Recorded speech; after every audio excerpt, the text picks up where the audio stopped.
নমস্কাৰ মৰমৰ ছাত্ৰ ছাত্ৰীসকল, আজি আমি আলোচনা কৰিম তৃতীয় শ্ৰেণীৰ অসমীয়া লেচন নম্বৰ 7 সবৰমতী আশ্ৰমত গান্ধীজী। উত্তৰ লিখা। কৰ 1 গান্ধীজীয়ে ঘোঁৰা গাড়ীখন কেই বজাত আনিবলৈ কৈছিল? ৰাতিপুৱাৰ 8 বজাত আনিবলৈ কৈছিল। খ নম্বৰ সময়মতে কোন আহি নাপালে সি? কচুৱাজন আহি নাপালে সি। ঘ নম্বৰ সময়ৰ কাম সময়ত হোৱাটো মই বাঞ্ছা কৰোঁ কথাষাৰ কোনে কৈছিল? গান্ধীজীয়ে কৈছিল। 2 নম্বৰ ক চাইকেল চলাই হ'লেও গান্ধীজীয়ে সভাত কিয় উপস্থিত হৈছিল গৈ?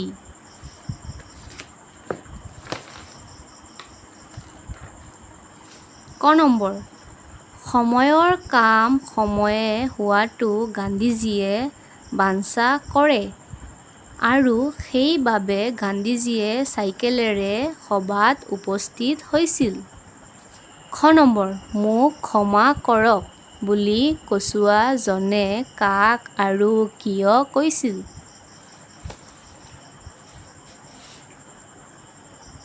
খ নম্বৰ মোক ক্ষমা কৰক বুলি কচুৱাজনে গান্ধীজীক কৈছিল কাৰণ তেওঁ আহি পোৱাত দেৰি হৈছিল বাবে। ঘ নম্বৰ গান্ধীজীয়ে কচুৱাজনক মহৎ কাম কৰিলা বুলি কিয় কৈছিল?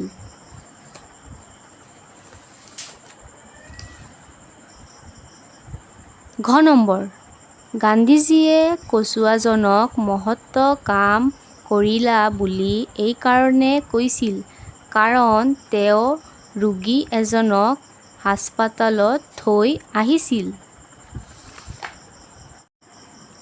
শুদ্ধ বানানটোত ঘূৰণীয়া চিন দিয়া। কাষৰ খালী ঠাইত শুদ্ধটো পুনৰ লিখা।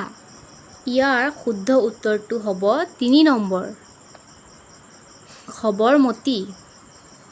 ইয়াৰ শুদ্ধ উত্তৰটো হ'ব 2 নম্বৰ গান্ধীজী।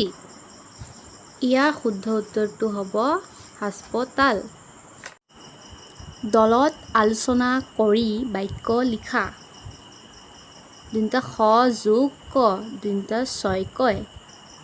ভাস্কৰ অস্কাৰ সূৰ্যৰ আন এটা নাম ভাস্কৰ। অস্কাৰ অস্কাৰ এবিধ বঁটা। 9 যোগ ধ 9 বান্দৰ মন্দিৰ অসমত সোণালী বান্দৰ পোৱা যায়।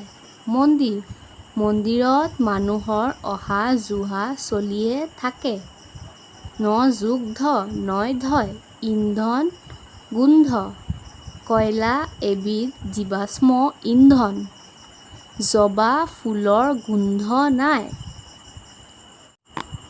বেজীৰ ভিতৰত থকা বিপৰীত অৰ্থ বুজোৱা শব্দৰে খালী ঠাই পূৰ কৰা।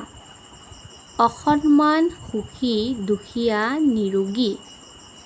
সুখী সুখী হৈছে দোষী। অসুবিধা সুবিধা সন্মান অসন্মান ৰোগী নিৰোগী।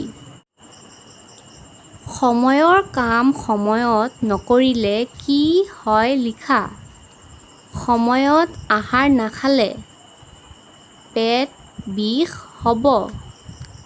সময়ত ঔষধ নাখালে বেমাৰ আৰু টান হ'ব। সময়ত নিজৰ কাম নকৰিলে পিছ পৰে।